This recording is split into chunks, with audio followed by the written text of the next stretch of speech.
הפעם מנחם הורוביץ בדק איך אפשר להקטין את חשבון החשמל ולגרום לדירה שלכם להיות מועילה יותר לסביבה.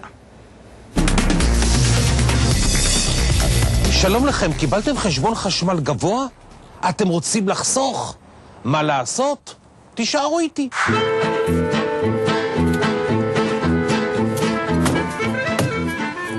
שלום מנחם. ציון, מה שלומך? בסדר, מה שלומך? מה אתה עושה, לגו? בערך. מה זה הדבר הזה? זאת דרך בנייה שאנחנו מבודדים את הבית באמצעות לוחות מבודדים מיוחדים ויוצקים לתוכם בטון.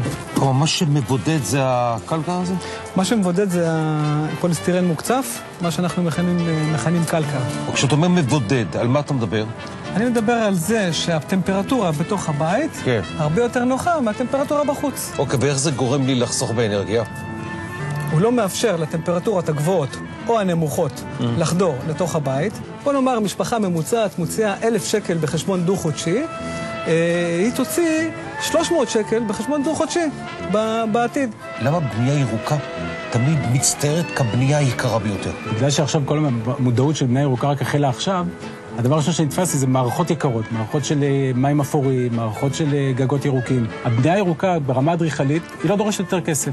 אבל אם כבר הולכים על בנייה אחרת ומוסיפים מערכות, אז ההנחה היא לא מיידית, היא הנחה לטווח ארוך. ואם אדם גר בדירה קיימת כבר הרבה מאוד שנים, מה יכול לעשות אז? השיפוץ הכי בסיסי זה דבר ראשון לדפן את הדפנות של פנים הבית, ולייצר בידוד נוסף למעטפת החיצונית.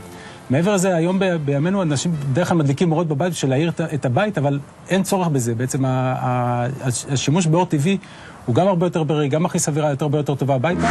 מתי התחלת לעשות את העבודה הזאת פה? היום בבוקר. כלומר, בונים חדר ביום, יום וחצי. בחדר, כן. יום וחצי. כמה עולה מטר? איך זה עובד? מטר בית כזה עולה בדיוק כמו מטר בית לא מבודד לחלוטין. עכשיו אנחנו גילינו את אמריקה פתאום? ממש לא, ממש לא. הדבר הזה קיים 25 שנה בארצות הברית ובקנדה, אבל בישראל המודעות לבידוד ולחיסכון באנרגיה ובבנייה ירוקה צמחה רק בשנים האחרונות. ועם העלייה במודעות גם הייתה עלייה בביקושים לבתים מבודדים יותר. מנחם, המיקסר הבטון והמשאבה מגיעים ואני צריך עזרה, אני מבקש שמתוכו לעזור לי, זה קל, זה פשוט מאוד. תקשיב, מתי אתה הפכת אותי להיות בניי? בבקשה. בוא תראה איזה שיטה, אדוני, אני ביד אחת בונה. חברים יקרים, כל כך הרבה אפשרויות לחסוך באנרגיה, אם זה בתהליך הבנייה או בבתי מגורים קיימים. בקיצור, מודעות הרבה יותר גבוהה תחסוך לנו הרבה מאוד כסף.